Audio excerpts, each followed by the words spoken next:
उषा का सगा बेटा सुनील और बहू कीर्ति उन्हें उनके सौतेले बेटे के साथ छोड़कर जा रहे होते हैं। बेटा, तेरी जब कमाई बढ़ जाएगी कम से कम तब तो मुझे तू लेने आ जाना। हाँ हाँ माँ, क्यों नहीं। चलो भी, अब कितना लेट कर दिया है, टैक्सी इंतजार कर रही है बाहर। हाँ हाँ चलो। सुनील और कीर्ति चले जाते हैं और उषा उन्हें जाता हुआ देख उदास हो जाती है। तभी वहां निशा आ जाती है। अपनी सास को उदास देख निशा उनके पास जाती है। क्या हुआ मम्मी जी, आप तो बहुत सगा बेटा करती थी। आपके सगे बेटे ने तो आपको छोड़ दिया और चले गए अपनी अलग गृहस्थी बसाने। देख बहू, मेरे बेटे को कुछ भी कहने की जरूरत नहीं है। मुझे यकीन है कि जब उसकी तनख्वाह बढ़ जाएगी तो वो मुझे लेने जरूर आ जाएगा। हाँ, ये भी देख लेंगे कि वो लोग आपको वापस लेने आते हैं या नहीं। तब तक तो आप भी यही हो और मैं भी। उषा अपने बेटे के ना होने से बहुत ही उदास रहने लगती है। उन्होंने खाना खाना भी छोड़ दिया। सुनिए जी, मम्मी जी ने आज भी कुछ नहीं खाया। जब भी खाने के बारे में पूछती हूँ तो कह देती है भूख नहीं है और अपने कमरे में ही बैठी रहती है। ये सुनकर ऋषभ अपनी माँ के पास खाना लेकर जाता है। माँ, सुनील बेटा आ गया तू? ओह, तू है। माँ, मैं खाना लाया हूँ, खा लीजिए प्लीज। आप ऐसे भूखी रहेंगी तो बीमार पड़ जाएंगी। मुझे भूख नहीं है, ले जा तू खाना। ठीक है, फिर जब तक आप नहीं खाएंगी मैं भी नहीं जाने वाला यहाँ से। अरे तू क्यों जिद करता है? कहा ना मुझे भूख नहीं है। अरे मम्मी जी, आप खा भी लीजिए ना, ये कितने प्यार से आपको खिला रहे हैं, उसकी तो कदर कर लीजिए कम से कम। अरे तू क्यों बीच में हमेशा अपनी टांग अड़ाती है? ठीक है, लाओ दे दो। कम से कम खाने के बाद तुम दोनों तो इस कमरे से जाओगे। उषा खाना खा लेती है और ऋषभ और निशा ये देखकर खुश हो जाते हैं। चलो, कम से कम माँ ने खाना तो खा लिया। उषा एक दिन सुनील को फोन मिलाती है। हेलो बेटा सुनील, तू घर मिलने आ जाना बहू को लेकर। कितने दिन हो गए, बहुत मन कर रहा है मेरा। हाँ हाँ ठीक है माँ, ऑफिस में बहुत काम है, टाइम मिला तो आ जाऊंगा। सुनील फोन काट देता है।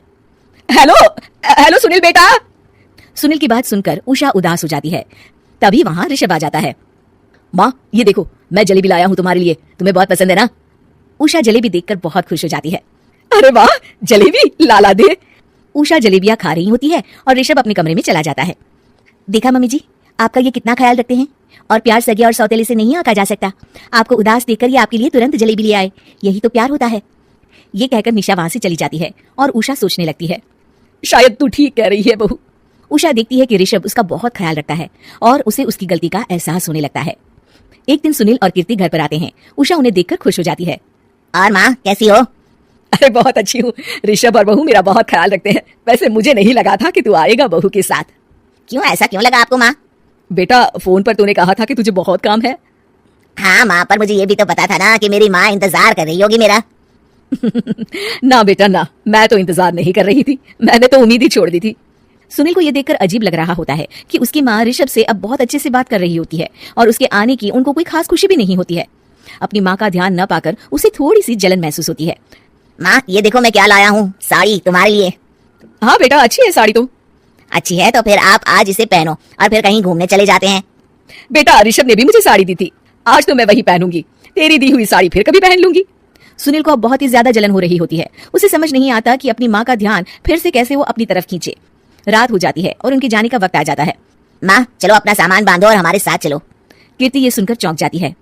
ये क्या कह रहे हैं आप? हम सासू माँ को लेने थोड़ी ना आए थे। अरे तुम चुप हो जाओ। माँ चलो जाओ, अपना सामान बांध लो। आप मेरे साथ आ रही हो, मैंने कह दिया तो कह दिया। अरे पर बेटा, तेरी तो तनख्वाह कम है, मैं तुझ पर बोझ नहीं बनना चाहती। अरे मुझ पर बोझ नहीं हो माँ, बस आप चलो ना, मैं लेकर ही जाऊंगा आपको। नहीं बेटा, अब मैं नहीं आना चाहती। मैं तो अब ऋषभ और बहू के साथ ही रहूंगी। ये सुनकर ऋषभ चौंक जाता है।